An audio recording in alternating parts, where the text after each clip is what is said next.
Ini namanya penggiringan opini, narasi jahat. Kalau ada yang percaya Mardigu, siapapun Anda yang percaya Mardigu itu goblok bukan main. Masa Israel itu kan sebenarnya cuma suku gitu loh, satu suku kecil saja. Hanya untuk dalam rangka meremehkan Israel, kelihatan begonya. Di luar sana kan ada yang pro Israel garis keras kan, yang seakan-akan kebenaran hakiki dan ini wakil Tuhan di bumi kali ya. Dalil dari mana kepalanya masuk, bener nggak? Nah, dan buzzernya di Indonesia juga udah ada. Gitu ya. Iya. Nah, kita sekarang ngingatin dengan fakta dan kita ulang-ulang. Fakta, tidak ada rekayasa cerita tadi bahwa ini adalah Israel. Nggak ada. Nanti saya mungkin lewat UBN Pak Ustadz akan saya kasih data Injil tahun 1907, Injil 1917 untuk membuktikan bahwa di dunia ini dia bisa mengganti Injil hanya untuk menaruh kata Israel. Juga terjemahan Quran terbaru ada kata negeri Israel, bukan Palestina lagi. Bayangin, kalau sebagai suku boleh, bener nggak? Israel memang suku, anggap seperti Sunda gitu kan. Tapi kalau negara Israel nggak ada gitu loh. Dia bisa taruh sehingga anak-anak generasi nanti, entah itu dia Nasaro, entah itu dia Islam, Muslim segala macam, bilang Nabi Isa turun di Israel gitu loh. Di Palestina harusnya gitu loh. Dia bisa menggeser sejarah dan itu hebatnya mereka. Saya itu aja dulu. Injil itu diubah oleh orang Israel. Dia punya Injil itu 1907, 1917. Dan Anda tahu Injil apa itu? Coba dia maksudnya. Injil Barnabas yang dia coba angkat untuk memaksakan supaya orang Kristen itu percaya itu dan meyakinkan dunia bahwa Injil yang benar adalah Injil Barnabas. Ini kan gila. Dia bukan Kristen tapi memaksakan orang menerima kitab suci yang bukan bagian dari kitab suci yang resmi kami. Apa artinya? Apa maksudnya kau menjelek-jelekkan Injil, bawa-bawa Injil?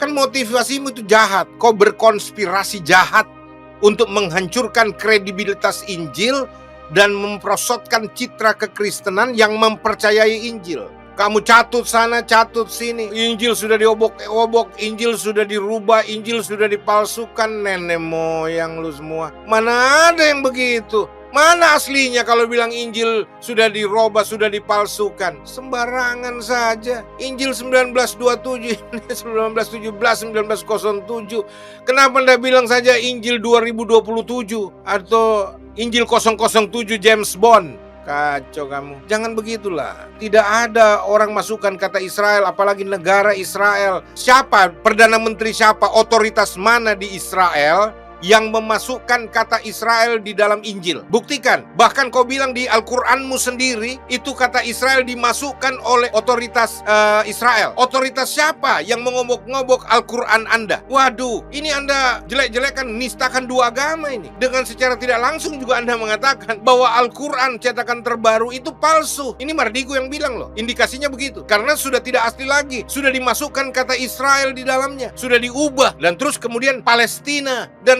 kau nggak ngerti sejarah, ngomong, aduh, lalu bilang Yesus itu kan sebenarnya tidak datang di Israel, tapi datang di Palestina nanti. Ada capek deh. Israel tidak ada juntrungannya katanya. Ini bukan Perdana Menteri Israel yang menulis nama Israel ini, yang memberikan nama kepada orang Yahudi itu Israel, bukan Zionis, bukan segala macam agen politik, bukan. Ini Tuhan yang kasih nama. Yakub itu Israel. Ada dasarnya kenapa Yakub itu dikasih nama Israel. Blok. Harus diterangkan, kalau tidak belagu banget gitu loh. Ini harus dibuktikan karena harus pakai data. Kan katanya pakai data. Ya udah kita pakai data.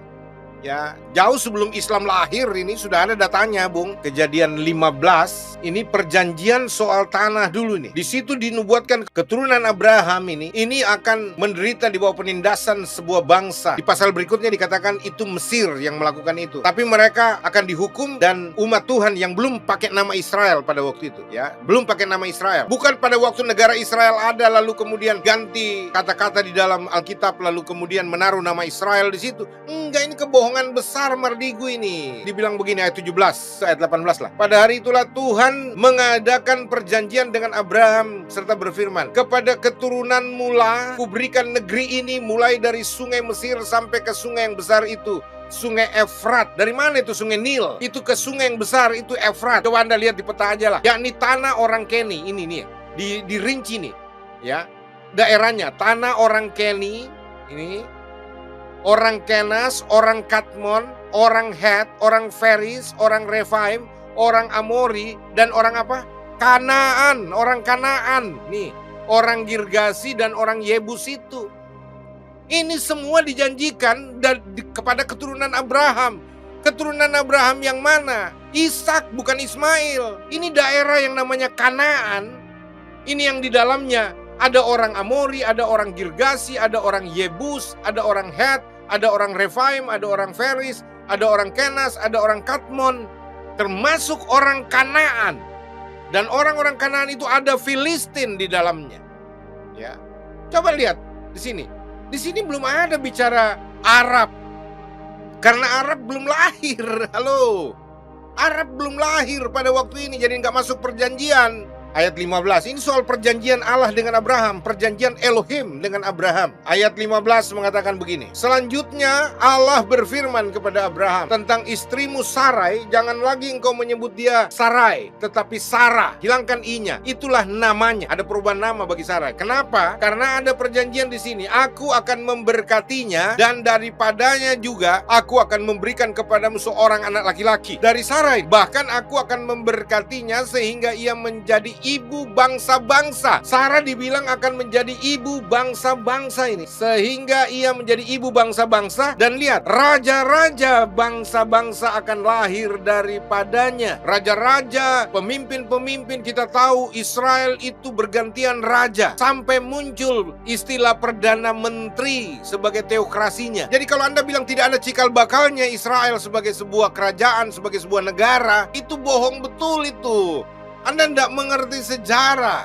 Sejarah yang benar itu ada di Alkitab, ada di Perjanjian Lama, kitab Ibrani, ada di kitab Tanakh. Ya, kitab orang Yahudi itu Tanakh. Itu nggak pernah dirubah. Haram hukumnya merubah, nggak mungkin mereka mau merubah. Orang-orang di sana itu, kaum imam itu orang-orang yang paling ditakuti sama orang-orang politisi. Nggak bisa, bagaimana caranya? Kenapa saya mau ambil dari Alkitab? Karena Alkitab lebih dapat dipercaya daripada banyak tulisan sejarawan-sejarawan yang apalagi sudah ateis. Pasal 32 ayat 28 nih. Nih, baru saudara tahu tuh. Lalu kata orang itu, namamu tidak lagi disebutkan Yakub, tetapi apa? Israel. Nih, ini yang bilang adalah malaikat Tuhan. Tuhan sendiri dalam teofaninya. Ya, lihat. Sebab engkau telah bergumul melawan Allah dan manusia dan engkau menang. Itu alasannya. Arti kata Israel itu adalah pemenang, anak kesayangan. Coba lihat, karena ayat 27 bilang begini, bertanyalah orang itu kepadanya, siapakah namamu? Sahutnya, Yakub katanya.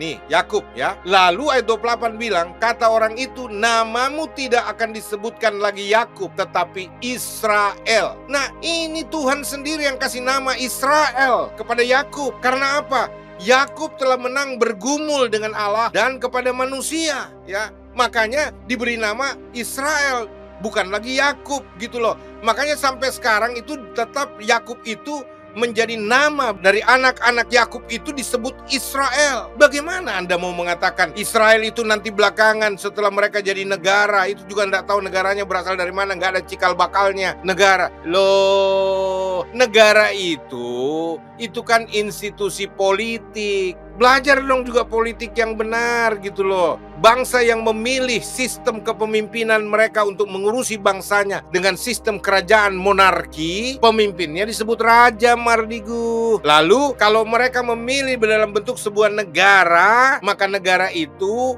bisa presiden pemimpinnya, bisa perdana menteri, tergantung pilihan politik model negaranya bagaimana. Belajar politik Mardigu supaya ngerti gitu loh. Ya, sorry, saya pakai bahasa lebih bagus, saya pakai bahasa keras, mungkin cenderung kasar, tapi ini tulus, jujur dari hati. Israel itu adalah bangsa yang besar yang sudah dijanjikan keberadaannya, ya. Dan ada 12 suku. Nah, ini kau belajar ini. 12 suku, itu bangsa yang besar, ada 12 suku. Mardigu, ada suku Benyamin, suku Yehuda, suku Lewi. Makanya kalau kau pergi ke Israel, kau masih dapatkan nama suku-suku itu. Gimana sih? Nah, kalau kau bilang, ini kan saya bicara tentang Israel. Lah kau bilang Injil, tidak ada Injil di Yahudi. Ya, yang tidak ada Injil di Israel. Yang ada Injil itu Kristen punya.